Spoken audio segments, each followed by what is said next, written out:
Ketuanya semangat terlalu udah ya. Oke, teman-teman, semua yang dulu di sini siapa yang belum ngaji? Belum ngaji, nggak ada kan? Semua sudah ngaji kan? Oke, yang masih agent, angkat tangan, masih agent. Nah, ini masih agent kan? Coba tutup angkat tangan, ya. Nah, pertanyaan saya kedua, lo ayo tutup angkat tangan, ya. Pertanyaan saya kedua, ada yang angkat tangan ini, yang nggak kepingin UM tahun ini boleh diturunkan, yang nggak mau UM tahun ini.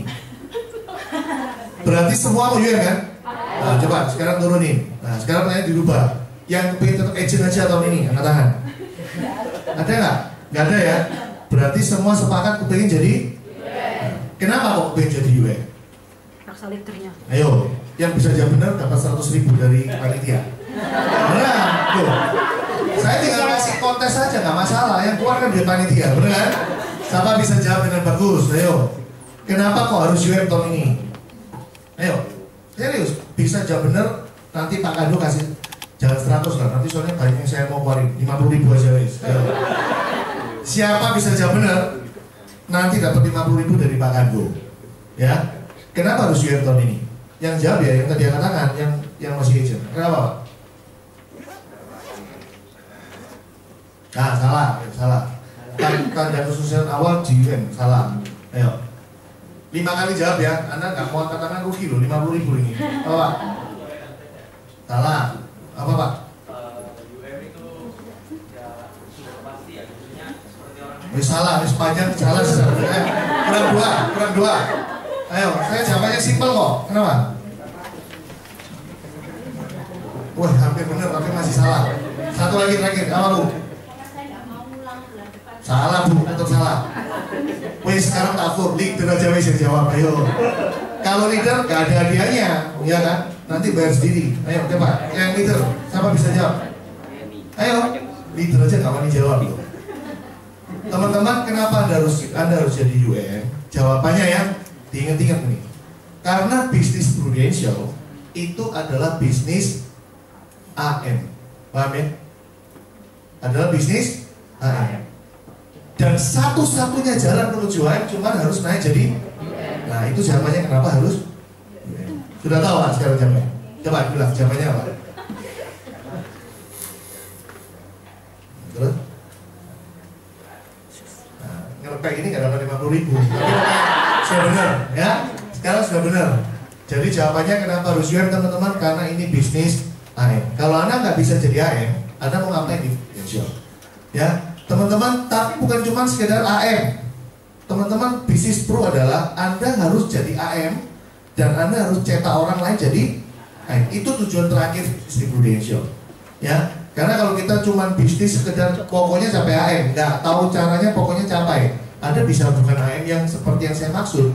Ya, gampang kok kalau mau jadi AM cuma bodoh jualan sendiri sampai 3 miliar kalau memang marketmu ada bisa. Tapi ya nggak akan jadi AM yang seperti saya maksud. Ya, AM yang saya maksud adalah AM yang memang gemuk, ya, lebih gemuk dari siapa di sini paling gemuk? Nah itu sudah senyum sendiri, ya, lebih gemuk dari Yenti. Ya, AM-nya lebih gemuk dari Yenti, ya. Jangan sampai sekurus Pak Arlin, ya. Jangan sampai AM-nya sekurus Pak Arlin. Ya itu gak enak, disedot keluarnya cuma air, gak ada darah. Ya kan, dia nyamuk lah pasti juara metro di dia, karena gak ada darahnya. Ya, oke. Teman-teman, Anda lihat saripan saya tadi, kasih plus buat Pak Diki. Mana Pak Diki? Mana Pak Diki? Ya. Tapi ada yang aneh di saripan situ. Berakhirnya sampai 2013, seakan-akan saya sudah gak di pro lagi, ya kan? Karena tukang yang backingnya sudah bingung sama bayinya, ya kan? Bayi satu muncul, wah dengan bayi kedua mau muncul. Jadi akhirnya dilempar tahun 2013 terakhir, ya. Syukur-syukur masih dibikinin. Ya, syukur-syukur. Jadi ya nggak boleh ngamuk. Dikasih 2013, thank you sama Pak Diki ya. Kasih plus buat Pak Diki. Karena dibikin lagi juga percuma. Nggak ada foto nih ya. Saya sudah balas foto-foto.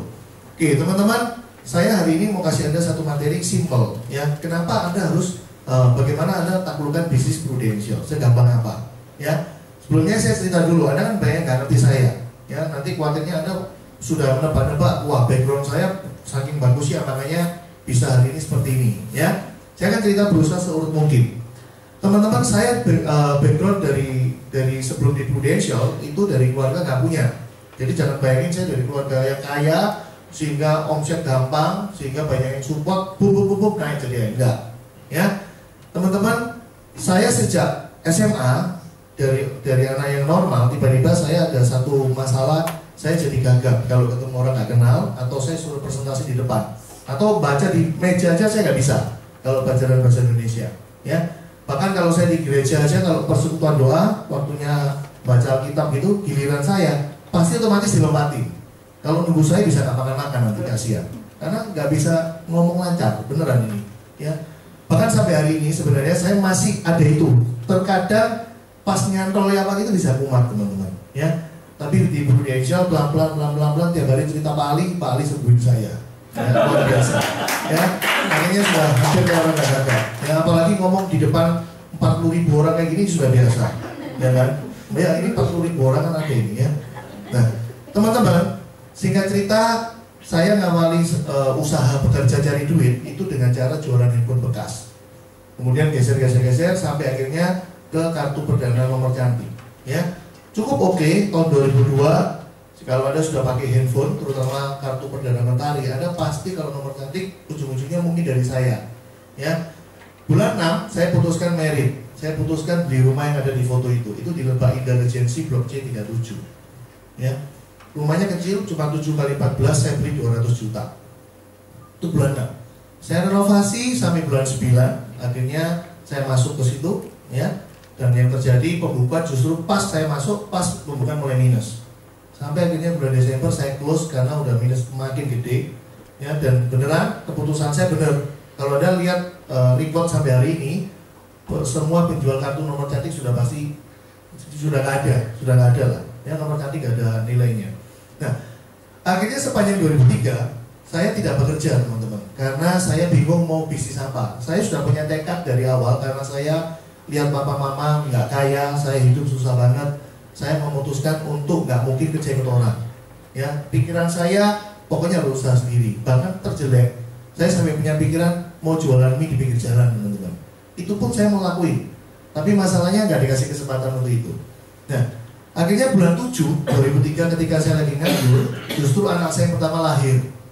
Ya, bayangin, papanya nggak kerja, nggak ada duit, malah anaknya yang pertama lahir. Saya masih ingat waktu itu masih ada sisa-sisa duit ya. Saya masih ingat pertama masuk supermarket, gaya cari susu yang paling mahal. Saya masih ingat. Saya beli Enfamil Plus waktu itu. Tambah bulan, mulai cari yang murah sampai ceplok di Nutrilon teman-teman. Saya masih ingat. Ya, saya masih ingat. Waktu itu Nutrilon Plus sekitar 130.000, Nutrilon hampir 50.000. Saya masih ingat. Sampai separah itu, ya.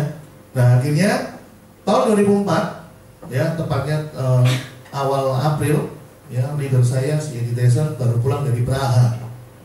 Anda tahu Indonesia kan masih startup kan setiap tahun. Nah, dari segerombolan teman, hanya Eddie Tyson yang orang Prudential waktu itu, ya. Semua teman-teman sepermainan yang mungkin ngutangin saya, ya, kalau pergi ngeraktirin saya, terus kayak gitu-gitulah. Semua nge-push saya untuk ikut si Eddie Tyson, dan saya nggak mau teman-teman. Eddie Tyson bukan orang pertama yang ngajak saya. Andre Wijaya, Ali Sastro, itu semua orang-orang teman saya sudah ngejai saya mulai dari tahun 2000 sejak saya buka toko. Tapi saya nggak mau. Nah, waktu yang mereka nawarin saya nggak mau karena saya lagi buka toko ya. Tapi ketika 2004 mereka gencar ngajain saya nggak mau teman-teman karena saya tahu diri. Mana mungkin ya, satu dia orang ini gagal, kedua nggak punya market. Kira-kira Anda mau prospek siapa sih? Coba dipikir. Kenapa saya nggak punya market? Nah, saya sekarang cerita background akademik saya. Kira-kira dari background akademik saya, ya apa caranya saya bisa dapat market? Dari TK sampai SMA, saya ini sekolah di Kalijuda. Gak ada maksud jelekin sekolah saya, gak ada maksud. Ngapain sih itu alma mater saya? Tapi seriously, kalau kita lihat dari sana, hampir semua nggak layak untuk diprospek, apalagi direkrut, beneran. Begitu kasih tahu bisnis 100 juta, wah mereka nganggap saya orang gendeng, gitu ya. Mana ada duit 100 juta? Dia pikir kayak gitu. So, saya nggak mau dianggap orang gila, saya nggak mungkin prospek ataupun rekrut dari situ. Ketika saya kuliah, saya masukin form itu, saya dapat di Ubaya itu dapat 2 form, semua free. Satu form dari prestasi akademik, satu dari form prestasi atlet, saya pemain basket. Ternyata yang tak masukin yang form akademis atlet. Jadi teman saya sekelas hampir semua atlet. Dari sana saya punya satu kelebihan, saya boleh bolos sampai 60%. Ya 60% kali ya. Jadi saya boleh masuk, saya bisa masuk 40% aja. Saya bisa UTS UAS. Jadi saya hampir nggak pernah kuliah. Saya sibuk cari duit kan waktu itu, jualan handphone. Nah, saya nggak punya sosialita gitu. Saya nggak punya teman-teman sosial bertambah. Teman saya teman ya orang di lapangan basket itu terus gitu. Dan itu nggak bisa di closing kan. Anda kalau lihat SB10 tempat Trusty, sekarang mostly banyak orang basket kan di situ. Itu bikin kejuaraan antar kantor Prudential se-Indonesia pasti juara satu kita, beneran. Hampir semua pemain nasional di situ, beneran. Ya mantan atlet di situ semua. Nah, teman-teman, dua faktor ini bikin saya nggak mau join di Prudential mulanya. Ya, satu gagap, dua nggak punya market. Terus kenapa saya join? Nah, ini karena saya iseng. Ya, sejujurnya ceritanya bukan karena bisnis pro bagus, enggak, saya nggak pernah tahu bisnis pro. Saya cuma tahu Editeson 150 juta waktu itu income-nya. Ya saya tahu, saya dilihatin kok. Tapi saya nggak tertarik, kenapa? Ya itu tadi, saya punya kelemahan, ya kan? Ada satu kalimatnya orang Cerometan, ternyata bikin saya jadi tertarik. Si Editeson ngomong kayak gini waktu itu, nggak tahu dia ingat nggak ya? Dia ngomong gini, pakai bahasa Indonesia ya. Dia ngomongnya gini, lu kira kerjaan ini gampang? Saya ini setiap hari diusiri orang, itu kalimatnya si Editeson. Tapi waktu itu dalam bahasa Prancis tuh ya. Ini saya udah terjemahin bahasa Indonesia gitu ya. Nah, ternyata kalimat dia diusiri orang itu bikin saya tertarik. Kenapa? Lah wong saya pengangguran di rumah, ya kan? Mendingan ikut teman keliling, ya oposnya modelnya diusirin orang. Sumpah mati itu yang bikin saya join di Prudential. Jadi akhirnya saya ngomong, ya wes aku besok jemputan. Saya masih ingat. Begitu jemput saya, pertama kali pemberhentian adalah kita makan nasi rawon di Wisma Permen depannya pos kantor pos. Kan ada itu depot kecil. Nah, itu saya makan di situ, saya masih ingat. Saya makan rawon. Ya, akhirnya saya ikut dia prospek. Tapi nggak ada usir-usiran, ya. Tapi saya sempat dengerin dia cool call, dia cerita tentang rekening Pak Ali. Saya adalah nasabah Prudential sejak tahun 2000. Ya. Tapi saya nggak tahu loh itu polisi isinya apa. Biasa kan semua nasabah gitu. So ketika Editeson cerita seperti itu, setiap balik mobil saya mesti tanya, beneran tak rekeningnya Prudential kayak gitu? Saya langsung tertarik, kenapa? Jiwa bisnis saya muncul, saya mikir, wah sebagus ini nggak mungkin nggak laku. Ya kan, sehat duit balik, ya kan, ada masalah dikasih duit, masa nggak laku? Saya mikirnya simple banget. Akhirnya saya join tanggal 16 April 2004, ya, dan akhirnya bergulir, ya kan. Selama 2004 pikiran saya, karena saya orang melarat, saya orang minus, saya waktu itu cuma minta bantuan sama Editeson, saya bantuan cepat capai 5 juta. Ya, waktu itu saya menemukan satu rumus, pokoknya 10 juta api, 250.000 kan, income 2 tahun. Nah, akhirnya otak saya responnya apa? Pokoknya 1 bulan 40 juta. Bisa dari 500-an 8 orang atau 1 juta 4 orang. Waktu itu mikir gitu. Ya, zaman itu teman-teman komposisi masih bisa 10-2, 11-1 bisa. Kenapa? Karena biaya asuransinya murah, pro payer cuma cover 10 tahun pertama, lebih murah. Ya, parent payer cuma 1, cuma cover 18, jadi lebih murah semua. Nah, teman-teman, saya nggak pernah pedulikan tentang jadi UN. Nah, ini mulai masuk ke materi. Saya nggak pernah pedulikan jadi UN. Setiap kali di Editeson yang ngomongin jenjang karir, langsung kepala cenut-cenut, kena berapa persen, nggak ada moment, gitu ya. Karena nggak pinter gitu. Saya IPK aja 2,4, nggak pinter, betul kan? Tapi memang orang hidup kan pilihannya 2. Kalau nggak jadi karyawan, ya jadi bos. Kalau IPK 2,4 zaman saya juga masukin aplikasi ditolak karena minimal 2,75. Betul ya? Berarti sejak hari itu sebenarnya Tuhan sudah takdirkan saya, orang ini harus besok jadi bos. Loh, karena nggak mau jadi karyawan kayak saya. Betul ya? Terus ditolak terus. Ya. Berbahagialah. Beneran. Biasanya orang pinter itu pasti kerja ke orang goblok. Bener nggak? Loh ya kan, saya nggak pinter laptop gitu, saya nggak pinter apapun, tapi saya punya pegawai pinter masalah gitu. Nah, dia orang pinter kan, diperintah sama orang goblok. Nah, itu mesti kayak gitu itu. Jadi berbagai goblok-goblok. Siapa yang di sini pinter? Wah, mesti bahaya, hati-hati. Ya, makin pinter makin gak enak sebenarnya. Ya. Nah, ini joke aja ya. Pak Kado orang pinter loh, ya. Justru dia pinter makanya milih saya, ya kan? Ya, dia masih di seberang sana Pak Kado. Ya. Nah, teman-teman. Akhirnya 2005 saya masukin. Ya, 2005 saya masukin. Apa yang terjadi? Suatu hari saya masuk ke acara kayak kalau yang sekarang Anda tahu kayak ODC, ya. Tapi zaman dulu namanya ADS. Ada satu kelas, semua sudah workshop mulai nih workshop. Saking nakalnya saya sekali lagi, saya nggak masuk, saya rokokan di luar, cangkruk sama teman-teman. Ya, kayak saya pakai helm. Cuman bedanya setelah ini beda. Sekian masa kita setelah ini beda. Habis saya rokokan, staf prudensial lewat, saya dimarahin. Ayo masuk.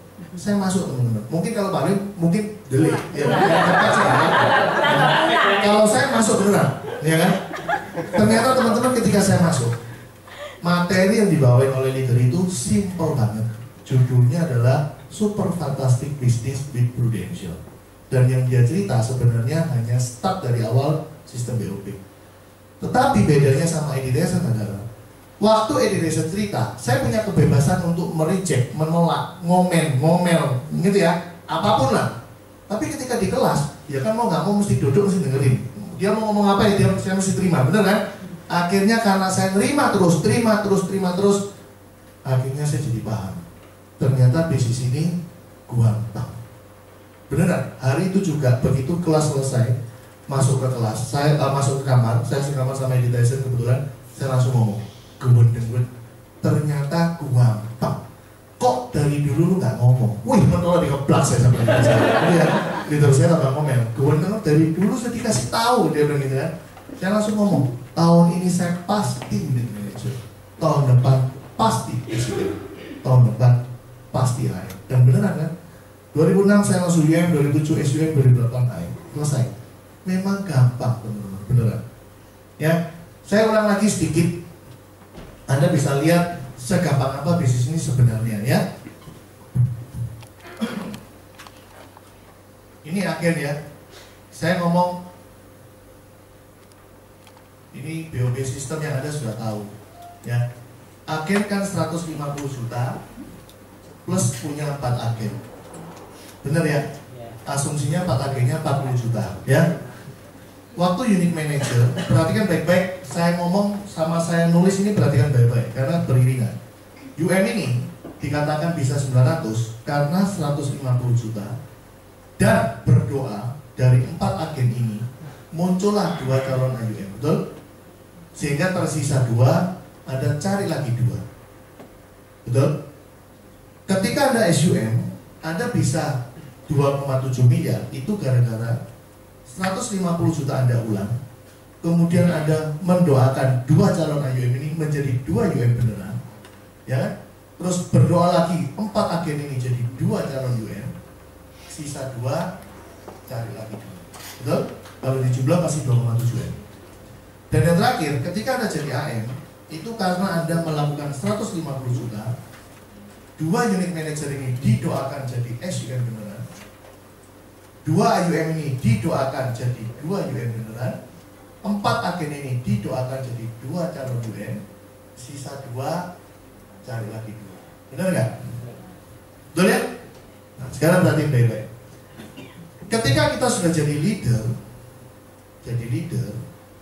sebenarnya untuk selling itu sudah bukan kewajiban lagi. Betul apa enggak? Betul ya? So kalau saya coret kan nggak masalah, betul ya? Paling income turun 10 juta toh, ya kan? 1 tahun 5 juta, repeatnya 5 juta jadi 10, ya kan? Tahun ketiga nggak usah dihitung lah, 5% duit kecil, ya. Nah sekarang teman-teman coba perhatikan yang saya lingkari. Tadi saya bilang 4 agen ini didoakan 2 naik jadi UM, calon UM sorry, ya. Tahun depannya naik jadi UM, tahun depannya naik jadi SUM dan seterusnya. Pertanyaan saya gini, kalau saya punya agent ini jelas-jelas nggak niat, jelas-jelas nggak ada market, jelas-jelas nggak punya keinginan berubah, nggak kepingin kaya. Anda mau doa sampai jengking kepalamu pecah natap lantai, bisa nggak orang ini promosi? Nggak bisa. Teman-teman sekali lagi, promosi itu yang megang keputusan akhirnya bisa naik apa enggak, bukan di leader, betul? Tetapi di orangnya sendiri. Pertanyaannya, kalau saya ngerekrut 4 agen ini dengan kriteria yang bagus, otomatis nggak sih 4 butuh naik 2 itu hal yang wajar banget. Otomatis nggak itu masuk akal? Masuk akal nggak? Betul ya? Berarti nggak usah dipikirkan, ini pasti terjadi selama ini bagus. Betul? Demikian pula tahun depan otomatis pasti terjadi. Ya wis, anggap aja lah diri saya. Kalau 4 agen ini salah satunya namanya Wibi, kan benar tahun depannya dia naik, tahun depannya dia naik, tahun depannya dia naik. Betul? Bukan karena ini Tyson, karena saya memang kepingin naik. Betul? Leadermu kepingin kamu naik ya apa caranya? Masuk aja naik, kan nggak mungkin. Betul ya? Kan ada yang closing, ada yang rekrut. Setuju nggak? Demikian pula dengan waktu unit manager. Kalau memang agen yang saya rekrut ini adalah kriterianya bagus, saya nggak usah mikir, tahun depan otomatis ini pasti promosi sendiri. Betul? Demikian pula waktu saya SUM. Kalau saya bisa menemukan agen ini bagus, otomatis saya nggak perlu mikir tahun depan dia naik. So kalau Anda sekarang lihat sistem bisnis prudensial ini, sebenarnya kalau kita mau kasih kesimpulan, bisnis prudensial itu cuma perlu 2 hal yang Anda lakukan. Coba perhatikan yang mana yang susah. Yang pertama, jualan 1 kali di awal. Betul kan? Masa susah? Cuma 1 second dan kebancut. Betul ya? Teman-teman, yang kedua, cuman masalah menemukan calon agen. Ya? Dan di dalam cerita ini asumsinya cuma 4 loh, kena kebacut. Teman-teman, gimana kalau lebih dari 4? Ya, lebih hebat lagi bisnismu. Gimana kalau nggak 150? Ya, lebih dahsyat skillmu dan income-mu. Teman-teman, bisnis segampang ini, Anda nggak cepet tancap gas. Ya, Anda, ya sorry ya, goblok beneran. Anda mau kaya lewat cara apa lagi? Ya, saya nggak menentang Anda sudah leader tetap jualan, nggak apa-apa, nggak ada masalah. Ya, kalau memang Anda diberkati dengan punya market, Anda bagus. Cuman pesan saya, kalau market itu reselling sifatnya, itu good, nggak ada masalah. Karena Anda nggak menambah kuota, karena reselling. Tetapi kalau Anda sudah leader dan tetap selling dengan menambah kuota baru, Anda pasti gagal di tim. Coba Anda kasih saya contoh 1 aja orang prudensial. Ada nggak yang hari ini jualannya ciamik dan dia punya tim juga ciamik? Kasih saya 1 nama aja kalau ada. Nggak akan nemu, serius. Kalau itu leader yang jualannya tetap kenceng, pasti timnya hancur. Kalau dia bergerak di tim yang gede, pasti dia nggak sempet jualan, kecuali reselling. Ngerti ya? Kenapa? Coba Anda pikir, kalau dia nambah kuota, namanya new business, namanya ini new client, mungkin follow up-nya perlu beberapa kali, ya kan? Dan dia bakalan servicing gitu, ganti ini, ganti itu. Mana sempat dia mau lakukan BOP, mana sempat dia lakukan konsultasi, mana sempat dia bantu jelasin proposal, mana sempat dia terima running meeting dan lain sebagainya. Nggak sempat teman-teman. So ini balance, gitu ya. Nggak bisa Anda minta semua di atas.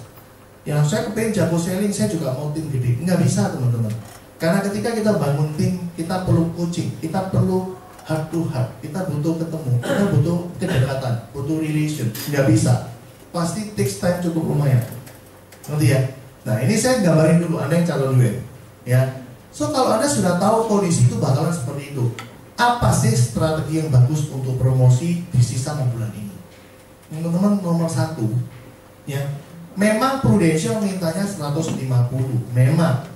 Tapi sangat salah kalau Anda punya bayangan memang cuma 150. Kenapa? Karena 150 itu repeatnya setiap bulan cuma 3,5 juta.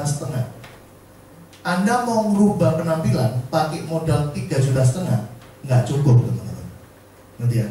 Nomor 1 yang orang lihat ketika Anda mau join sama Anda jadi agent, dia pasti lihat perubahanmu dulu. Ngerti ya? Yang sudah ganteng, wah lebih ganteng, gitu kan? Yang sudah keren, lebih keren. Jangan sampai gara-gara masuk prudensial ada omongan gini, dulu keren ya badan. Wah, tambah enak ya. Kemarin masuk prudensial, kok sano ya? Wah, kan cilaka kalau gitu. Nanti ya, teman-teman, orang nggak tahu loh depositomu berapa. Orang nggak tahu kamu punya dana apa di mana. Orang nggak tahu. Tapi orang lihat apa yang kamu pakai, orang lihat apa yang kamu kenakan. Orang lihat itu dulu gitu. Nanti ya, walaupun Anda pakainya dengan nyicil mengguk nggak karuan. Ya. Kan orang nggak tahu gitu loh, betul ya?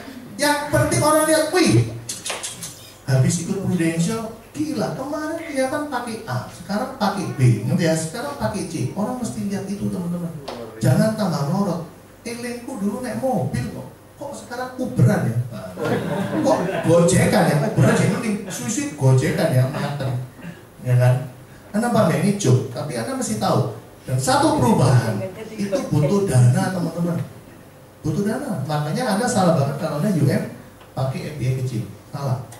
Ya itu tujuan pertama, kenapa FBA mesti gede. Tujuan kedua, ketika nanti Anda sudah jadi unit manager leader, kan saya tadi bilang sebaiknya kalau memang mau selling, gunakan waktunya itu pakai reselling. Kalau reselling kan sudah kenal, dulu sudah nasabah, pasti closing lagi lebih gampang dong, nggak perlu pakai waktu banyak gitu.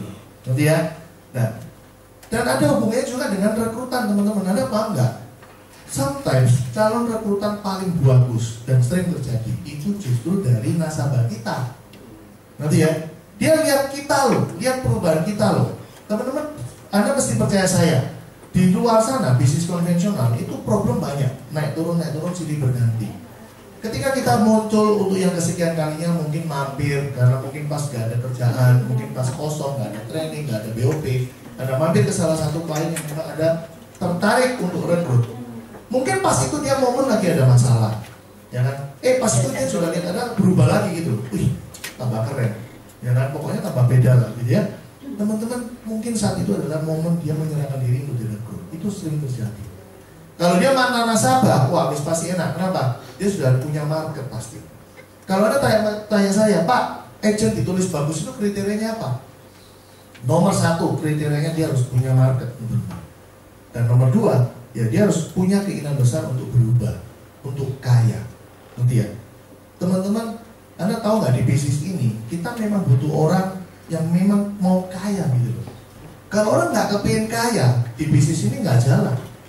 Karena bisnis ini memang bisnis bisa mempercepat orang cari kaya lebih cepat gitu. Nah kalau dia uang nggak penting lah, yang penting happy, nggak cocok guys. Dia harus nggak cocok. Ya, yang benar dia harus memang benar happiness nomor satu. Tapi happiness pasti diimbangi dengan kita kaya gitu. Pasti lebih happy. Tuh lihat, orang nggak kaya tapi happy itu happynya dipaksa sebenarnya, benar ya? Produk memaksakan happinessnya dia. Tapi kalau kita sudah happy beneran dan kita memang megang duit, saya yakin lebih happy teman-teman. Benar nggak sih? Loh ya kan? Loh, anda percaya nggak kalau kita sekarang happy? Ini sudah happy kondisi sekarang kayak gini. Tapi kalau Anda lebih kaya dari hari ini, lebih happy nggak kira-kira? Anda punya orang tua, ajak orang tua pergi. Bukan cuma lihat, suruh dia beli, happy nggak?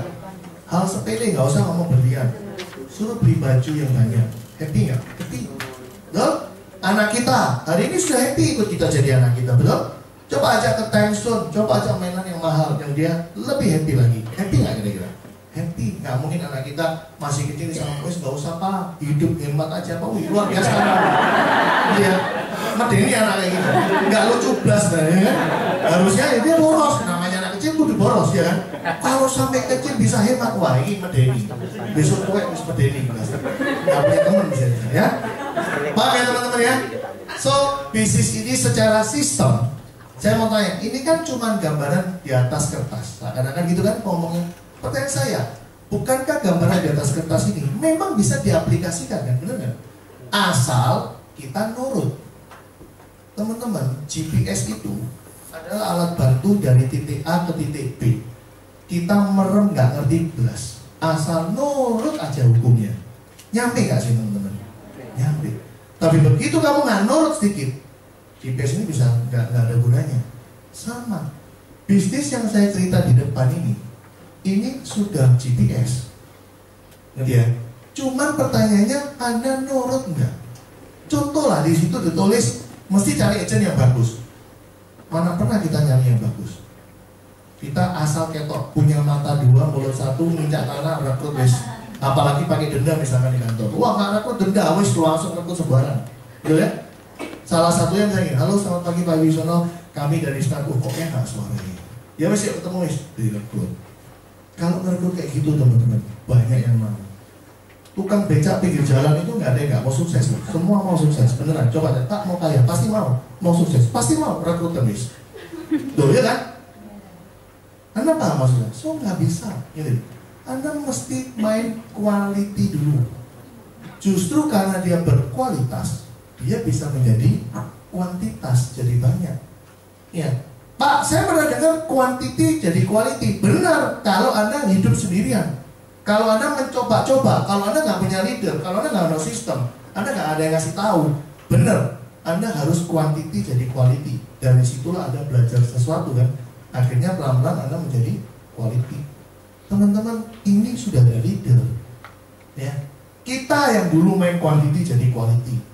Kita sudah nyaring nih, ini ceritanya sekarang kayak gini. Udah, kita kasih Anda sekarang shortcutnya gitu. So seharusnya kalau Anda yang hari ini joinnya zaman-zaman sekarang, harusnya kemungkinan Anda kalau suatu hari nanti sukses 5-10 tahun lagi, Anda jauh lebih sukses dari kita. Kenapa? Karena waktu join Anda nggak sistem otodidak. Anda sudah ada yang ngasih tahu formulanya seperti apa. Sedangkan kita kan otodidakan semua, nyoba ini, nyoba itu, nyoba ini, gitu ya. Nah, itu yang kita kasih ke Anda semua. Paham teman-teman soal sistemnya BOP Prudential? Paham ya? So gampang nggak? Yang calon UN gampang nggak? Gampang nggak? Gampang. Nah, kenapa kok setiap kali ada rekrut kok mesti ngawur? Kadang malah Grand BOP Anda nggak undang. Kemarin Grand BOP kan tuh? Ya. Yang hadir siapa? Banyak? 60-an. 60-an. Teman-teman, tadi saya bilang ya, bisnis ini adalah kita suatu hari jadi, kemudian kita juga cetak orang jadi, dan yang kita harapkan AM kita pun nanti akhirnya cetak, betul ya? Nah, ini format yang kita mau di ujung akhir bisnis ini. Nah sekarang coba lihat, gimana Anda punya AM? Ini kan Anda, ya. Gimana Anda nanti bisa punya AM kalau Anda selama ini nggak pernah rekrut? Gimana Anda bisa bikin orang itu jadi AM kalau rekrutannya pun orang-orang tidak berkualitas? So teman-teman mesti mikir mulai sekarang. Anda bukan disuruh jualan asuransi, bukan. Coba ya Anda bandingin. Kenapa ya kok leader Prudential jauh lebih kaya daripada leader-leader kompetitor? Anda pernah nggak berpikir? Kompetitor kan banyak tuh, perusahaan M, perusahaan A, perusahaan S, apa aja lah banyak. Anda pernah nggak investigasi? Kok income kita jauh lebih besar daripada income orang sana? Pernah mikir nggak? Kan sistem sama, komisi sama, overheading sama. Kok bisa beda ya? Jawabannya satu. Karena di kompetitor, walaupun leader, mereka masih sibuk. Itu jawabannya. Dan ketika mereka jualan, mereka nggak mau tak ngadik. Padahal income terbesar berada di yes. Bah, saya buktiin Anda sekali lagi kalau income tim itu besar. Lihat ya. Saya kasih Anda contoh. Ini jualan terus. Yang ini jadi AM. Ya, saya sudah pernah tunjukin di M3 ini rasanya. Tahun pertama jualan 600, income-nya 20 juta per bulan. Tahun kedua jualan lagi 600, income-nya 40 juta per bulan. Ini sudah saya anggap komisinya 40%, harusnya kan 42 ya. Saya ke 40 supaya bulat ngitungnya gampang. Dan saya anggap persistensi bagus, gak ada yang lapse ya. Tahun ketiga jualan lagi 600. Anda tahu income-nya cuma 42,5, bukan naik jadi 60. Tahun keempat jualan lagi 600, bukan jadi 80, 45 juta aja. Tahun kelima jualan lagi 600, cuma 47,5 kok, nggak gede. Coba perhatikan. Tetapi begitu dia capek, tahun ke-6 nol gak jualan, dari 47 bisa turun jadi 25. Suruh lagi gak jualan, 5 juta. Teman-teman mau yang mana milihnya? Ini loh nasibnya orang jualan. Sekali jualan, akhirnya harus jualan dengan prestasi yang besarnya sama aja. Dengerin ya, dengan prestasi yang sama besarnya, itu cuman mempertahankan income, bukan naikin income. Jadi kalimatnya apa tadi? Dengan prestasi yang sama, tujuannya cuma mempertahankan, bukan menaikkan income. Padahal tiap tahun suruh jualan 600, gampang nggak? Kalau kelasnya sekali closing 20 juta per bulan, nggak apa-apa, ya kan? 5 orang bisa usah kerja. Lah kalau ini gopek jingan,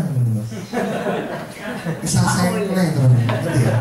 Serius, lo beneran ini saya hidupnya tiap hari ngurusin klaim rumet, lo ya kan?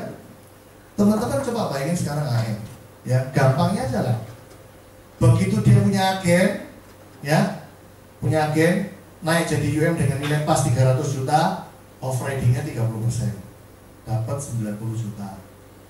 Begitu dia jadi UM, pas lagi, nggak usah gede-gede, 900 juta, off ridingnya dia 18%, 162 juta.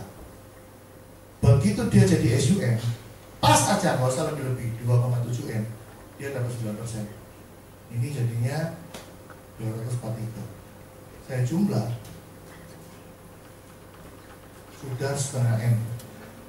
Cuma butuh 3 tahun tok dan pas-pasan. Udah kayak gini, apa nggak kepingin cepetan jadi AM? Padahal jadi AM, ya cuma ini tok. Cuma begitu. Kalau Anda memang punya otak, punya mata, dan punya mental pengusaha bisnis, Anda lihat penjelasan saya kayak gini. Ambil keputusan apa? UM bukan masalah Isa apa enggak. Syukur lah Isa, gak Isa coba lagi teman-teman. Bukan, harus UM. Kenapa? UM-an tuh, bener kan? Sudah jalan setengah tahun kok, bener nggak? Ya, mungkin yang baru join punya pikiran, Pak, apa saya layak Pak jadi UM? Saya lo baru join 1 bulan, saya lo baru join bulan ini. Teman-teman, bukan masalah berapa lama jadi agent, ya, bukan masalah berapa lama jadi agent. Tapi ketika kamu nanti jadi leader beneran, bisakah kamu terima kenyataan bahwa kamu hari itu sudah jadi leader? Dan apa tugas leader? Anda harus diterima itu. Saya kasih contoh maksud omongan saya, ya, dalam kehidupan sehari-hari.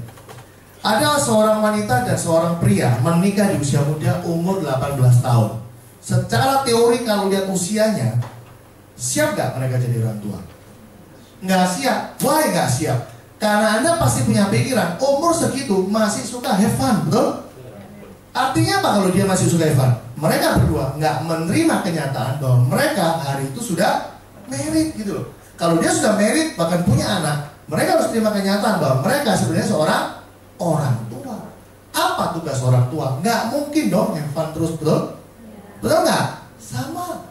Sekarang kalau Anda hari ini jadi agent baru, ya, wih jadi agent 10 tahun, ciami pasti jadi leader, betul? Wih jadi agentnya matang sorong, ya kan? 10 tahun, bener nggak? Loh bener nggak? Apa memang Anda yakin kalau dia jadi leader pasti leadernya baik? Belum tentu, betul ya? So kuncinya cuma satu. Kalau memang ada suatu hari jadi leader, bisakah Anda menerima kenyataan bahwa hari itu Anda sudah seorang leader? Apa tugas seorang leader? Jalan ngomong gitu loh. Ngerti ya? Leader memang mungkin harus fokus di tim. Dia harus berbaik hati. Dia harus mau berbagi. Dia harus benar-benar caring. Ngerti ya? Bukan caring untuk kepentingan pribadi, tapi caring untuk kepentingannya dia. Teman-teman, jangan jadikan tim Anda sebagai sapi perahmu. Ngerti kan? Tapi buat dia sukses, otomatis kita pasti sukses. Tetapi kalau kamu bikin dia jadi sapi perahmu, kamu nggak akan bikin dia sukses. Kamu akan sukses sendirian. Contoh aja yang sering terjadi. Leader bikin agent jadi sapi perah. Caranya apa? Gampang.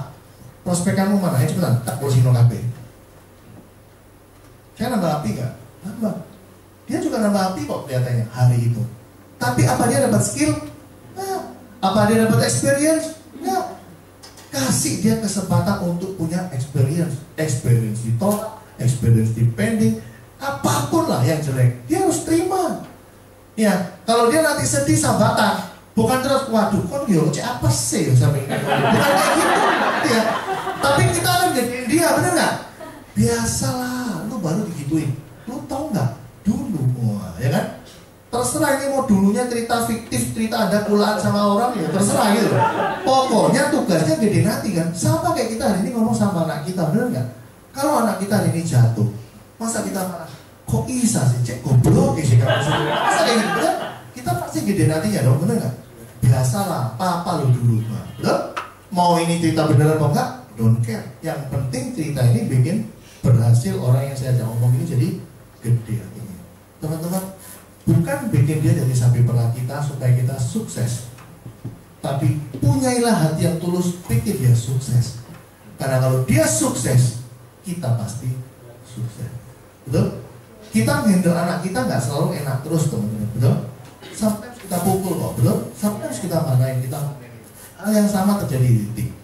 Ya, jadi menjadi seorang leader jauh lebih berat daripada jadi seorang orang tua. Kenapa? Orang tua punya hak untuk mukul, tapi leader nggak punya hak untuk mukul, ya kan? Orang tua punya power untuk bikin anaknya mau nurutin dia, tapi leader nggak punya power untuk suruh asal nurutin dia. Bagaimana Anda bisa punya tim yang mau loyalitas sama kita tanpa harus kita paksa, tanpa harus kita kasih power kita. Nah, teman-teman, itu harus Anda pelajari dalam 6 bulan ini. Ya, Pak, 6 bulan kan waktu singkat, cukup nggak saya belajar? Teman-teman, sama kayak orang pacaran. Pacaran 6 tahun, tapi ketemu sebulan sekali. Bandingin kualitasnya sama yang 6 bulan pacaran, tiap hari ketemu pisah pas tidur tok. Ya Pak, kira-kira lebih kualitas yang mana? 6 tahun setiap bulan sekali, atau yang 6 bulan setiap hari ketemu pisah pas tidur tok? Yang mana teman-teman? So, kalau Anda mau bisnis ini benar-benar berhasil, ya, jalani tiap hari activity prudential setiap hari, setiap waktu, ngerti nggak? Punyailah satu belief, kalau saya kalau nggak di prudential mau sukses gimana gitu. Ya, teman-teman, saya kalau sharing di Grand BOB saya selalu bilang, memang bukan prudential bisnis yang terbaik di bisnis di dunia ini. Mungkin bisnismu juga bagus, tapi tolong kasih tahu saya, ada nggak yang lebih bagus dari prudential yang ini saya cerita? Kalau ada yang lebih gampang, ada yang lebih cepat, Anda infoin saya pasti jalani bisnis itu. Karena nggak ono, teman-teman. Ya bisnis paling gampang, ya kan? Orang gagap bisa sukses, loh, nggak punya market bisa sukses, ya kan? Saya buktinya gitu. Nah, so kalau Anda nggak gagap, Anda punya market, Anda punya chance jauh lebih gede daripada saya. Nanti ya. Nah, sekarang pilihannya cuma, ya Anda ini mau apa gitu loh. Nggak semua orang loh teman-teman mau kaya, ya. Jadi kita butuh orang yang kaya. Saya pernah dengar kalimatnya sampai itu Gary Kinder. Dia bilang bahwa ada beberapa orang yang berkata happiness is number one, betul. Tetapi teman-teman, dia bilang di bisnis seperti ini kita butuh orang yang money is number one. Benar, itu yang ngomong bukan saya loh, Gary Kinder. Jadi kalau mau komplain nggak, email aja ke Gary Kinder.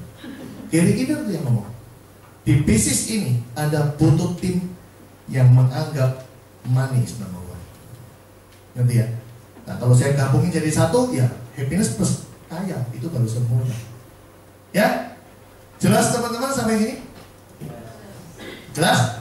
Jadi udah kebayang strateginya mau apa ini, mau jadi UM? Ya? Makin banyak orang yang di sini, doa saya nggak mungkin yang naik cuman, nah itu loh maksud saya. Nanti ya, makin berkualitas yang kamu rekrut, pasti bukan 4 naik 2, mungkin 4 naik 4. Ya, kalau 4 mau naik 5, wah ini ajaib, miracle beneran, ya kan? Ya apa cara bisa 4 naik 5, itu luar biasa. Ya, paham ya? Orang bagus pasti bawahnya juga orang bagus lagi. Sama, orang jelek kamu masukin timmu, bawahnya juga orang jelek. Kita nggak butuh rame-rame, kita butuh quality.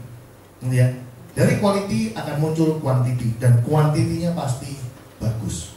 Ya, di balik angka 150 ini ada skill. Di balik angka 150 ada experience, ya, dan dua-duanya ini ujungnya apa? Perubahan di kita. Kalau kita berubah, ibarat kita mau mancing di laut, ikan besar, umpannya nggak mungkin keroto sama cacing, teman-teman. Ya, pasti ikan seger lagi, dan itu mahal. Sama, kalau kita mau rekrut orang bagus, kita harus berubah. Ngerti ya? Jauh jadi lebih keren gitu, ngerti ya? Loh Pak, kok ngomong materi-materi gini? Teman-teman, bukan ngomongin materi, tapi Anda percaya saya, di hukum komunikasi pun nomor 1, 60% itu tergantung fisik kita dulu, penampilannya kayak apa. itu komunikasi bisa lancar. 30%-nya baru intonasi, 10% baru materi. So kalau Anda penampilan not good, Anda susah cari orang yang bagus. Oh Pak, pernah kok bisa dapat? Ya, tepaan. Kebetulan nggak bisa diulang terus-terusan. Ngerti? Paham ya Mas saya? Kita harus cari sesuatu yang pasti kita bisa capai gitu. Ya? Jelas ya? Soal ini? Ya? Ayo, yang mau jadi UM sekarang berdiri. Saya mau lihat. Ayo. Coba yang mau UM.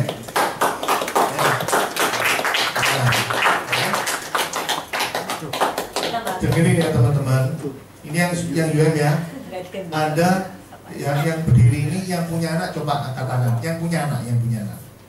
Ya, yang punya anak ya. Oke, tetap angkat tangan. Ya, saya kasih tahu Anda sekarang yang angkat tangan ini. Anda punya anak kan? Ya. Jawaban sini cek, punya anak kan? Ya. Kalau anakmu tahun ini nggak naik kelas, kamu sedih nggak? Sedih nggak? Sedih kan? Nah, bayangkan itu pada jumlah satu kelas kira-kira sekarang berapa orang? 40. Yes, 40 lah, ngomong paling banyak. Saya kasih contoh ya. Dari 40 siswa satu kelas, lu ayo angkat tangan yang punya anak. Sungan-sungan, enggak apa-apa. Ini masih pagi kan kira burger, ya. 40, ya. Bayangin ya. Saya mau benerin perasaanmu dulu teman-teman.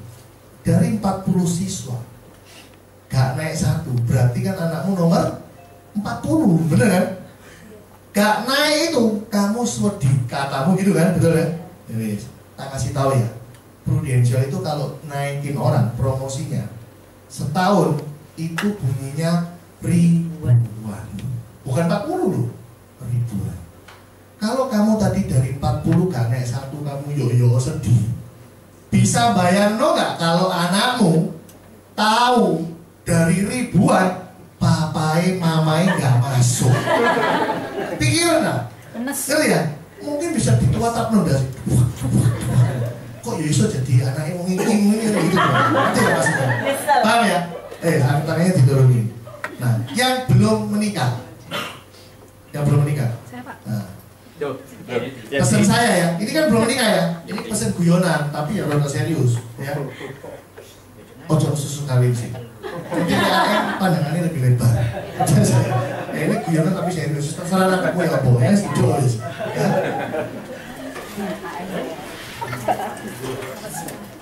Teman-teman ya, Anda yang calon UM ya, saya mau info Anda. Coba omongan saya ini kan sederhana ya, saya ngomong gak sampai sejam. Teman-teman dipikir, benar gak ya omongannya Pak Wibi? Ada tak sing jauh lebih gampang, 4 tahun garanti 100 juta. Garanti loh, saya ngomong. Bukankah kalau pasti UM, pasti SUM, pasti AM, pasti loh ini naik loh, nggak ada cerita nih akumulasi loh, ini pas. Kan janjinya 100 juta itu udah terhitung, betul? Teman-teman tinggal 3 step tok loh, Anda nggak niat lari ini mau ngapain gitu, ngerti ya? Ini gampang banget. Saya benar-benar thank you Tuhan pertemukan saya dengan Prudential, beneran, karena di situlah saya punya kesempatan jadi kaya, ya. Kaya saya bukan saya nikmati, saya bisa bikin mama saya bangga, gitu ya. Saya bisa bikin istri saya, anak saya, saudara saya, semua jadi bangga dengan kesuksesan kita, ya kan? Bahkan saya sering, oh ya mana Bu itu, Bu Rosa? Nggak kata ya? Saya tidak ingat Bu Rosa. Oh sudah saya. Nah, ini semua sudah tahu Bu Rosa nggak? Ada? Tahu. Masa kalah sama Bu Rosa? Bu Rosa umurnya berapa? 65. Berapa? 65. 65. Anda kan belum 65 semua. Dari tenaga pasti menang siapa? Menang dosa. Betul ya? Menang dosa. Iya kan? Dari desire-nya loh, desire. Menang dosa. Desire. Mau si Dorjo nggak ngerti desire pasti. Pasti yang pengen apa segok rawu pasti. Tahu nggak ngerti desire. Nafsu. Nah nafsu. Masih pernah berusaha. Ngerti ya? Teman-teman beneran loh. Saya paling terkesan tuh lihat Bu Rosa. Kenapa? Karena beliau dulu pertama kali di kantor itu naik Vespa loh teman-teman. Beneran. dan suaminya nggak pernah loh mau masuk, mesti di teras. Saya setiap datang, meski saya ngajak, ayo Pak masuk, enggak Pak, sini aja. Beberapa tahun kemudian, mobil Xenia apa kan saya pertama beli? Xenia ya. Begitu beli Xenia, nggak usah dikongkon masuk, bojone masuk nyelonong. Tapi saya bangga gitu loh, dari Vespa aku jadi Xenia. Ngerti ya? So teman-teman, di bisnis ini banyak orang berubah. Ya, saya Pak Kando, ya itu sampai itu Ida itu dulu nggak kayak gitu. Dulu kayak gini. Ya, serius banyak yang berubah di bisnis ini. Ya, makanya teman-teman yang lama kayak Johnny Jansen gitu. Ini apa sih gini terus gitu loh. Saya juga bingung. Ngerti ya? Ya, tapi beneran ini kan orang-orang senior ini. Ko Johnny, ya sampai gimana sama? Tadi yang di belakang siapa di? Bintoro. Ini orang-orang lama. Ada museum di museum loh. Serius loh. Ya Anda mau ngapain gitu loh di bisnis ini kok gini-gini terus. Sama di agensi kita di SBS10 juga banyak orang-orang kuno yang tetap kayak gitu. Sama loh. Rocky lah. Si anak band. Itu orang kuno juga. Saya curiga teman-teman ya, mereka ini memang nggak suka duit. Repot.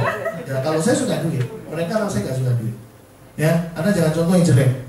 Itu tetap ambil positifnya. Positifnya apa? Lek museum ya jadi kayak mana-mana toh, ya kan? Anda mesti katakan loh, wis berubah total. Paling lumayan bisa bejas, ya kan? Udah, ya kan? Perubahan positif sudah banyak. Anda ambil yang positif gitu. Ya? Biasanya enggak. Setahu saya 8 kali di sini, paling 10 kali nggak hadir. Hari ini dia hadir. Kasih plus dulu. Oke, sampai sini Anda mau tanya apa? Penting saya tanya apa yang ada di budak-budak dalam hatimu apa? Ayo tanya, terutama yang calon-calon di ini. Ayo, kamu mau tanya, iya Bu. Tadi kan Pak Wiki bilang kalau awalnya Pak Wiki biasanya gagal sama nggak punya market. Nah, itu gimana caranya Pak Wiki nembus awalnya itu? Pertama kali, oke. Jadi gini, saya pertama kalinya tertarik di Bro itu, kan saya tadi bilang karena rekeningnya yang saya dengar. Jadi jiwa dagangnya itu muncul. Maksudnya ini loh, ini kalau ditawar orang pasti laku. Menurut saya kayak gitu. Nah ini beneran, saya pertama kali prospek itu 4 orang di awal. Ya ini orang yang sudah saya kenal, berhubungan sama dunia saya mungkin di basket, teman main klub yang terakhir, atau yang pernah beli nomor saya.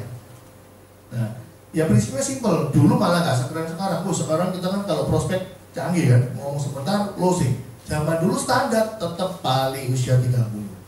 Bulan pertama kayak standar gitu terus. Masih prospek siapa ya standar terus. Buktinya ya closing. Gitu ya. Ibu belum tahu cerita saya. Begitu saya closing 4 Bu, Prudentialnya pilot malah. Bayangin. Tanggal 24 April Prudential itu bangkrut, digugat pilot. Yang sama salah satu konsultan kita, yaitu masa lalu lah. Ceritanya mulai dari April, Mei, Juni, 4 Juli itu Prudential pelangnya, signboardnya tutup semua diturunin, semua turunin.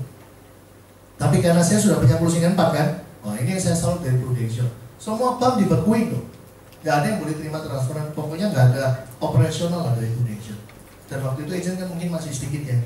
Saya tetap terima komisi loh teman-teman, tapi manual dikasih duit. Beneran saya masih ingat itu, zaman waktu pilot.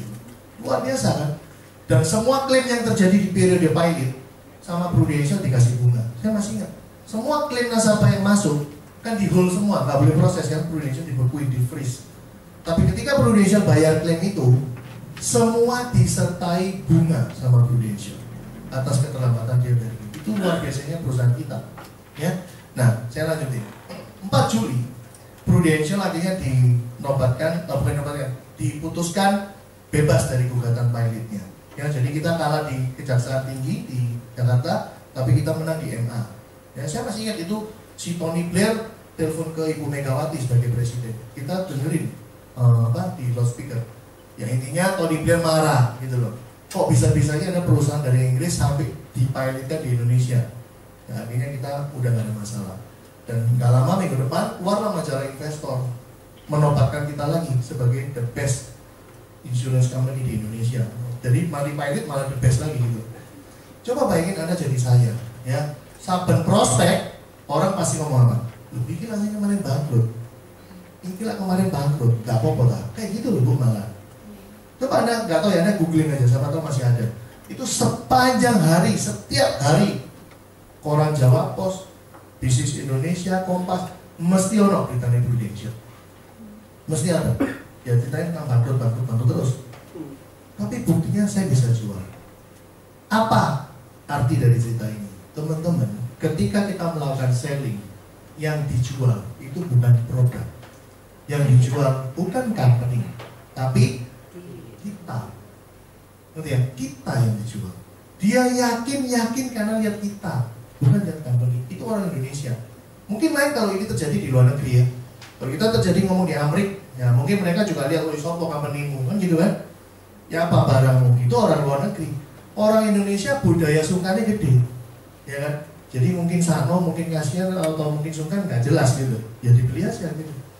Ya, kalau udah beli satu gini, ya biasanya pasti referensi lagi. Nah, yang referensi kan biasanya pasti percaya sama yang referensi. Ini segitu aja terus bulut aja. Akhirnya closing gitu terus. Ngerti ya? Jadi nomor satu, ya Anda mesti ada satu closingan aja lagi dulu. Galian dari sini. Teman-teman jauh lebih gampang reselling sebenarnya daripada new client. Jauh lebih gampang. Ya. Prinsip kita ya, dulu waktu saya masih agent. Satu, orang yang habis di closing itu nggak mungkin besarnya itu sudah semaksimal yang dia mampu. Itu prinsip dasarnya agent baru. Artinya orang yang hari ini saya closing pasti bisa saya closing lagi karena waktu kemarin closing belum maksimal. Ya cuman kayak orang ngetes gitu, kamu jadi sini, pas kamu ngilang, nah, kan itu pemikiran wajarnya seorang nasabah. Makanya bisa di closing. Pertama. Yang kedua, sangat jauh lebih gampang ada gali dari nasabah yang sudah closing. Dia kan pasti punya istri, punya suami, punya pacar, punya mertua, punya sepupu, punya ipar, punya teman baik, teman gereja, teman ngaji, apa lah. Dia ini pasti ada. Nah kalau kita baik sama dia, dia pasti mau kenalin. Ya tergantung pintar-pintarnya kita gali. Jangan terus tiap hari bawa sambungi ya bosen. Nah kalau saya dulu, selama saya punya jadwal kacau, misalkan tiba-tiba cancel atau tiba-tiba nggak ada gitu ya, senganggur-nganggurnya saya nggak mungkin pulang, nggak mungkin ke kantor. Saya pasti ke rumah nasabah yang pernah saya closing, ke toko nasabah yang pernah saya closing. Pokoknya saya ke tempat orang yang pernah saya closing. Terus kelihatan aja, pura-pura mungkin habis ngurus claim, pura-pura habis follow orang closing, terserah, apapun bisa buat alasan. Ya, kadang ngomong gini aja, nggak sengaja, ada temennya datang dikenalin, closing loh. Itu sering. Nah, ada agent kan biasa punya habit malah salah. Kalau jadwal kacau, nggak ada kegiatan, paling mainan ke kantor. Lo ngapain di kantor? Ya kan, kalau nggak malah pulang. Malah buyar. Pokoknya kalau Anda mau sukses di Pro, teman-teman, tips dari saya ya, ini pengalaman pribadi. Punyailah jam kerja yang pasti setiap hari. Dan jangan ada pernah melanggar. Contoh misalkan kalau saya dulu ya, saya 9 to 9 itu pasti. 9 keluar, kalau nggak 9 nggak pulang. Dan saya nggak mungkin cangkruk di kantor, nggak mungkin saya nganggur gitu. Harus ada kegiatan, nganggur-nganggurnya ya. Ya, full call ngawur wis, kayak toko wis mandek aja. Saya pokoknya melatih gitu loh. Mulut saya, keberanian saya, nanti ya. Kalau sudah kebiasa ditolak orang, ditolak lagi ya biasa Bu, bener nggak? Ya kan? Sudah biasa dikasarin orang, ya kan buat latihan. Jadi nganggur-nganggurnya saya pasti berhenti satu tempat dan saya ngomong. Itu saya ngelatih sebenarnya, bukan sia-sia loh Bu.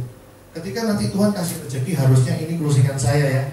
Kalau saya nggak pernah punya pengalaman masa lalu yang kayak tadi, saya ngomong sama dia kan nggak terlalu meyakinkan. Mungkin closing pun closing nggak gede, atau malah-malah bisa-bisa nggak closing. Tapi karena sudah kulino, sudah biasa pol ngomong bolak-balik. Waktu gilirannya ini jatah closing dari yang di atas, ngomong saya mantap sekali, betul?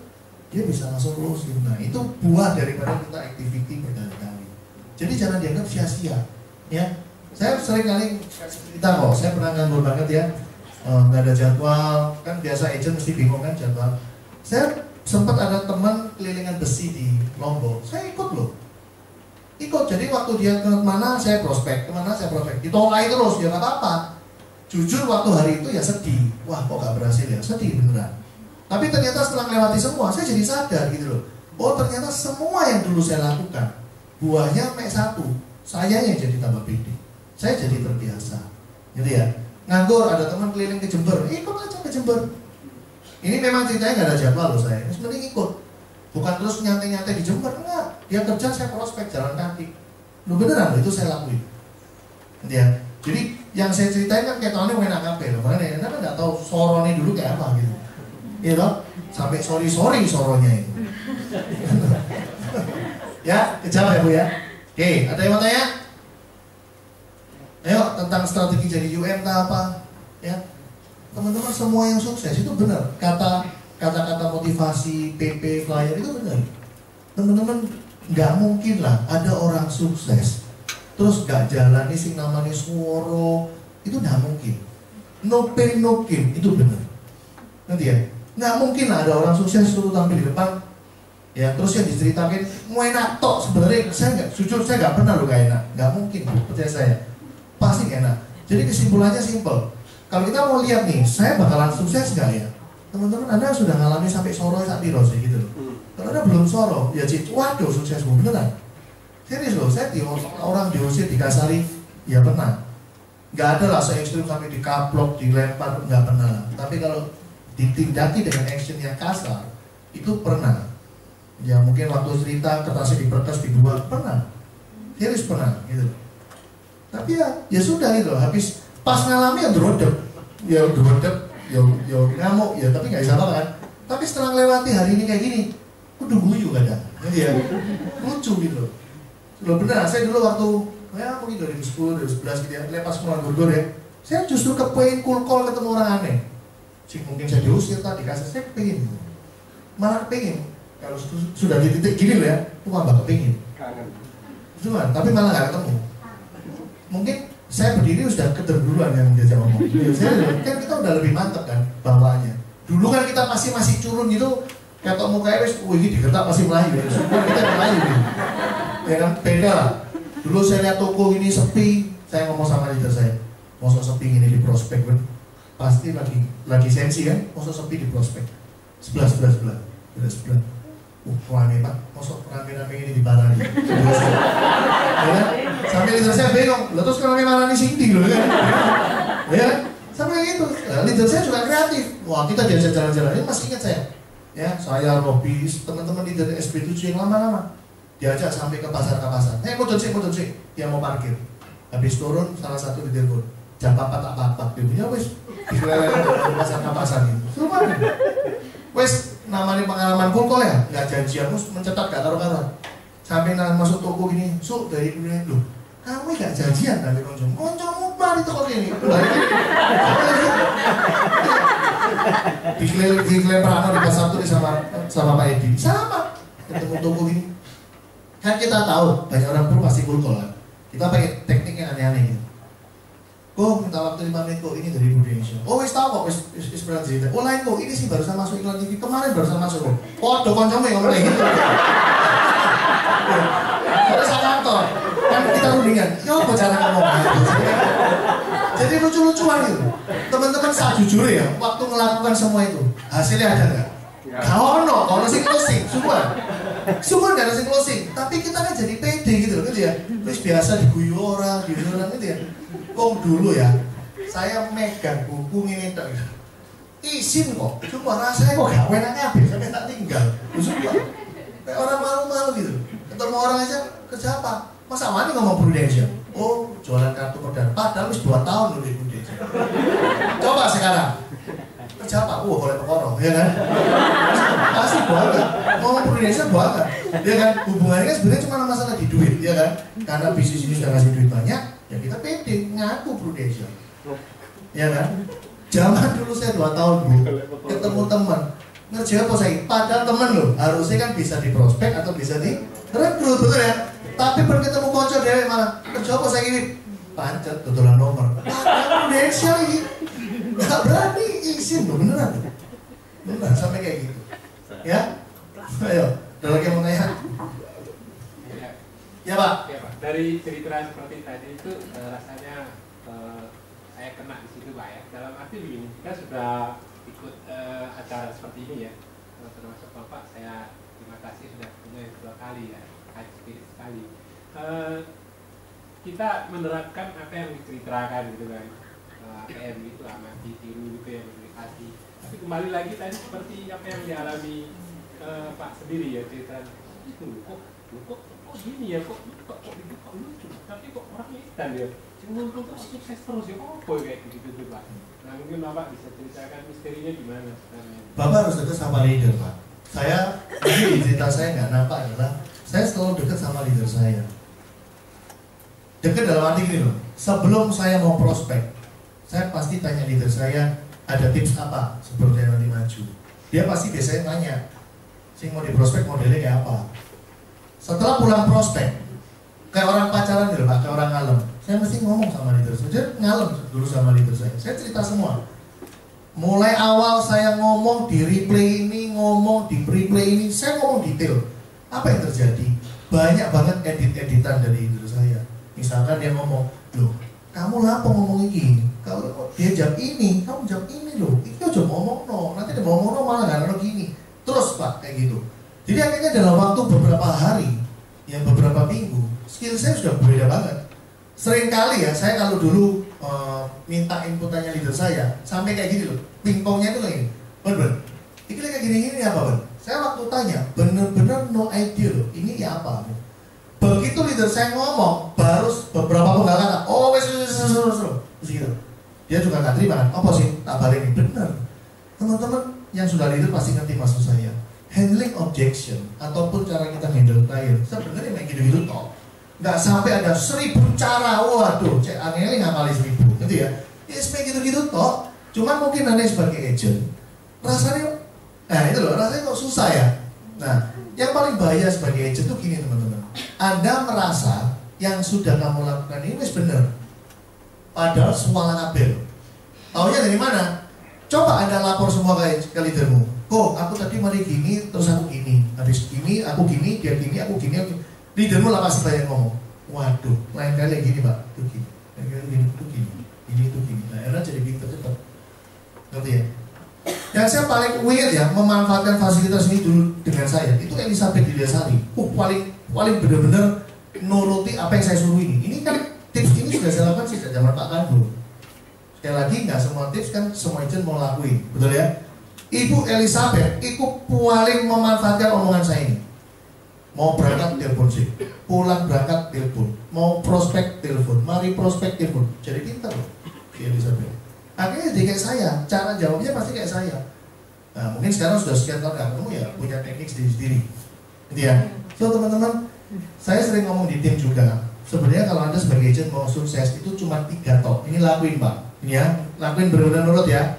1, tiap hari Pak, jangan pernah bolong. Setiap hari dengan jam tertentu yang sudah ditentuin tadi saya ngomong, Anda mesti activity teman-teman. Harus. Sekali bolong, Anda kembali ke titik nol. Kenapa saya punya kiat-kiat nomor 1 seperti ini? Karena saya ngalami Pak. Saya dari Juli sampai Desember itu start club dengan sekitar 48 case. Ya, bayangin 48 itu nggak mungkin closing semua langsung. Rata-rata waktu kita masih agent mungkin bisa ketemu 5 sampai 7 8 kali baru closing. Berarti kalau bisa 48 polis, pasti tingkat activity-nya memang tinggi banget. Ya kan? Ketika saya dapat trip start club ke Yunani dengan Prudential cuma 6 hari, bayangin ya, ini start club 48 case activity gendeng setiap hari. Saya masih ingat dulu setiap minggu saya closing 2-3 case sepanjang tahun. 2-3 case setiap minggu. Luar biasa kan? Saya tinggal ke Yunani 6 hari, balik Surabaya, saya bingung, ini start ngomongnya apa, beneran. Sampai saya harus ngomong sama leader saya, Bon, coba sih, lu prospek aku. Loh kok, aku wah ini saplengan, coba kamu prospek aku. Saya bilang gitu dong. Jadi begitu dia prospek, oh ya wis langsung ini. Anda paham maksudnya? So dari kejadian ini bener kan, saya ngomong, Anda harus tiap hari activity dulu, nggak boleh bolong, paksaan. Bahkan kalau memang lupa iki apa saya jaga anak-anakku pas sakit misalnya ya wis ngomong ambek bojomu ta ngomong ambek gendongmu sekarang lah. Pokoknya bikinan mulut ini ngomong sih gitu loh. Supaya biasa. Karena bisa lupa Pak. Ya, kan masih agent statusnya. Yang kedua, ya, sebelum prospek, sepulang prospek, Anda mesti telepon sama leader. cerita KB, percaya saya, suara KB pasti, gayamu salah KB, beneran. Dan itu nggak apa-apa, ngerti ya? Memang harus salah supaya jadi bener, gitu loh, ngerti ya? Makanya saya kan nanti ngasih contoh, pada KB, prospek KB, tambah salah, ini nggak mentoring dia, kan nggak long term ini, ya. Dan yang ketiga yang terakhir, setiap minggu adakan meeting team, ya. Kalau memang leadermu mungkin nggak ngadain meeting team ya, gabung aja sama Pak Kanu. Pokoknya setiap minggu harus meeting. Kenapa? Karena dicas, ya. Secara motivasi dapat, secara skill dapat. Ada ke kantor juga lihat klasemen, lihat EPA kan ada termotivasi untuk kejar. Nah, itu kan satu hal yang positif. Kalau ada di luaran tok terus sendirian menyendiri, nah pelan-pelan mati. Dan biasanya agent kebalik. Kalau lagi bagus on fire, serkep masuk kantor, betul ya? Karena manusia suka dipuji, hebat kok dia luar biasa, ya apa suka ngono biasa, betul?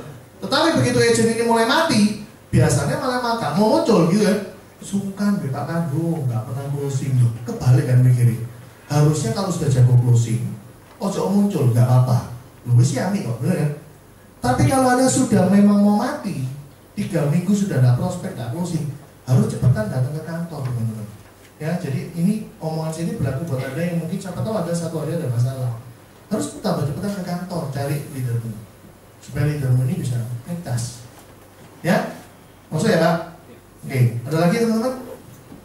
Terakhir ya? Oke, yang terakhir. Boleh tahu nggak? Nggak boleh. Kenapa? Cara saya atau dari mana? Maksudnya? Cara ngerekrut. Soalnya sempat lihat-lihat kontak terus ketemu orang ngerekrut cuma belum kena pilih. Kamu sudah leader? Belum. Oke. Ini kan mau gue kan mau menyiapkan lagi. Leadermu siapa? Antoni ya. Oh, Antoninya ada. Nah, ini loh, contoh salah satunya ini masalah. Nanti ya, teman-teman, saya sebagai leader terus terang, nah ini saya kasih ada contoh gini lah. Ini berlaku pada calon new. Anda setuju nggak dengan cara saya ngomong ini? Semakin tahun ke depan, semakin nambah tahun ke depan, kita untuk merekrut sendiri itu pandangannya, jangkauannya makin banyak apa makin sedikit? Apa jawabannya? Makin sedikit, betul ya? Harusnya waktu di awal-awal ini pandangannya, jangkauannya, lihat yang rekrutan mau langsung loh ya, tambah banyak, betul ya? Makin tahun pasti makin nyempit. Ini benar, ini statementnya sudah benar. Artinya apa? Kalau Anda mau naik jadi UM teman-teman, Anda jangan bawa cuma 4, rugi. Mumpung yang sibuk leadermu nanti, mumpung yang handle kan leadermu semua, kasih yang banyak. Supaya nanti kalau Anda naik ke UM, SUMIM, meren, masih dapat. Nah, kalau saya melihat dari refleksi dari hidup saya ya, saya jadi UM sejak 2006, berarti sudah 10 tahun jadi leader. Saya sampai hari ini, kalau merekrut, itu 99% berasal dari agent ke agent, teman-teman. Karena saya nggak punya teman, saya nggak punya relation, saya benar-benar murni mengandalkan agent ke agent. Kalau kamu tanya sama saya, Pak, gimana caranya Bapak bisa mengandalkan agent ke agent? Simple. Tadi kan saya bilang, kalau fokus saya tulus bikin dia sukses, saya pasti akan support dia untuk mikir menjadi UM, betul? Once dia mikir dia jadi UM, otomatis dia pasti akan mulai rekrut, betul? Karena kegiatan saya fokus di grup. Sebegitu ada agent datang, saya pasti fokus pinterin agent itu lagi. Terus demikian berkembang, terus berkembang, terus berkembang. Ya setiap tahun kayak gitu terus. So kalau EPA bisa tiba-tiba meledak, ya karena kebetulan dapat agent yang profilnya Ciami, ya pasti melejit. Ya. Tapi kalau nggak bagus, bukan alasan untuk kita nggak melejit. Kita mesti optimalkan. Gimana caranya ini juga tetap optimal. Nah, tips saya untuk Anda yang masih agent, teman-teman. Anda belum boleh ngerekrut dalam arti, wah cerita nggak boleh. Berarti ya, Anda yang agent cukup lakukan pra-BOP aja, cukup lakukan fact finding. Nah, fact finding itu paling simpel apa? Ya Anda harus tahu dulu background dia sekarang ngerjain apa sih. Paham ya? Teman-teman, orang kalau bisa direkrut itu karena ada sesuatu yang bisa diganggu, baru bisa direkrut. Kalau seseorang lagi happy dengan yang dia kerjakan, lagi on fire dengan yang dia lakuin, lagi hot-hotnya lah dia ngerjain, memang nggak bisa direkrut, jangan paksain rekrut, ngerti ya? Terus gimana Pak? Soalnya dia bagus loh Pak, tapi bener Pak Wibi, dia lagi on fire nih, dia lagi hot nih di bisnis yang dia lakuin, gitu. Terus siapa Pak? Ya, make the relation aja sebagai best friend. Tunggu aja waktunya, ngerti ya? Satu sisi tambah tahun Anda tambah bagus, satu sisi tubuh dia lagi ada masalah, klopok kena kamu, gitu kan? Ngerti ya? Tapi jangan paksain gitu loh. Orang lagi hot, orang lagi on fire, Anda paksa rekrut, nggak bisa. Contohnya apa? Misalnya nih, orang lagi aktif di MLM, itu pasti lagi on fire. Hasil nggak hasil jangan dilihat, ya pasti gak hasil gitu loh. Cuma kan lagi barusan ngerjain, ya pasti lagi hot-hot, ya kan? Bener kan? Orang baru buka usaha 1-2 tahun, nggak bisa direkrut, dia pasti kepingin coba dulu dong, usahanya dia ini gimana, gitu ya. Jangan paksa yang kayak gitu direkrut. Nah, berarti kan Anda pasti ketemu orang yang sudah punya bisnis cukup lama, 8 tahun, kayak 6 tahun, kayak 5 tahun, kayak ya kan? Mungkin jadi karyawan 5 tahun, kayak 10 tahun, kayak gitu kan? Nah, setelah tahu itu Anda mulai ganggu. Gimana kerjaan itu enak nggak? Kamu bisa puji dia, seakan-akan kalau enak kamu yang mau ke situ gitu loh. Ngerti kan ya? Nah, orang begini biasanya akan mulai cerita, waduh, mulai berkeluh kesah. Nah, di situ kan ada gangguan kan? Baru kamu ajar, lu mau nggak? Ada bisnisnya nih. Tapi aku nggak bisa cerita. Kocok bisa cerita. Nanti ya, bikin janji ketemu sama leadermu. Ini loh problem lagi yang saya sebutin. Nanti ya, coba Anthony standby di sini. Nah, mungkin dia bisa langsung ide kamu. Istrinya standby Pak. Nah, istrinya itu. Nah, itu kan istrinya. Berarti Bu Anthony ada. Nah, itu Bu Anthony. Ya, gitu. Ya, lah maksud saya kayak gini loh teman-teman. Nanti ya, Anda sebagai leader, sekali lagi jualan nggak salah. Nanti ya. Tapi salah kalau Anda nggak bisa ngembangin tim gara-gara jualan. Nah, itu loh maksud saya. Nanti ya, sekali lagi jualan nggak salah. Tapi kalau gara-gara jualan tim nggak berkembang, jauh lebih salah. Itu Anda lihat tulisan dari itu. Segede-gedenya income-mu nggak akan forever. Tapi sekali agent rekrutanmu jadi sampai mati ngasih kamu income. Bisa bedain? Nah, so emang gitu loh, banget sangat sayang gitu loh. Ada tim harusnya bisa barter, tapi Anda nggak ada waktu untuk tim. Itu sayang. Ya, oke teman-teman yang calon UM ngomong sama kanan kirinya nggak UM malas loh, ngomong sama sebelahnya ya. Ya, yang punya anak, kalau Anda mau subuhan UM ya, tak ajari main games. Beneran? Kamu nanti pulang ya, anakmu ajar ngomong ini. Papa janji sama kamu ya, tahun ini pasti naik kelas jadi UM. Ayo berani ngomong ini, karena anakmu pasti nonton jodoh. Apa itu Pak UM? Nah, cerita UM tuh gini loh, Papa ini sekarang agent, nanti akhir tahun naik kelas jadi UM. Nanti ada naik tanggungnya, terima piagam. Cerita biar anakmu ini. Kalau kamu sampai berani cerita, tak jamin UM. Bener? Karena alam bawah sadarmu, ketika kamu berani ngomong, sebenarnya tanpa kamu sadari loh ya, alam bawah sadarmu sudah tahu pasti nyampe UM. Teman-teman, hidup kita ini sebenarnya lebih dikuasai kondisi yang nggak sadar daripada yang sadar. Sekali lagi, kalau kamu berani ngomong yang saya ngomong ini, sebenarnya kamu wis yakin pasti UM. Dan bagi yang nggak berani ngelakuin yang saya ngomong ini, sebenarnya kamu wis yakin nggak UM. Benar? Jadi serius nih, yang percaya coba nih, ya coba, omong saya benar apa enggak? Ya, oke, thank you teman-teman, sukses semua buat kalian ya.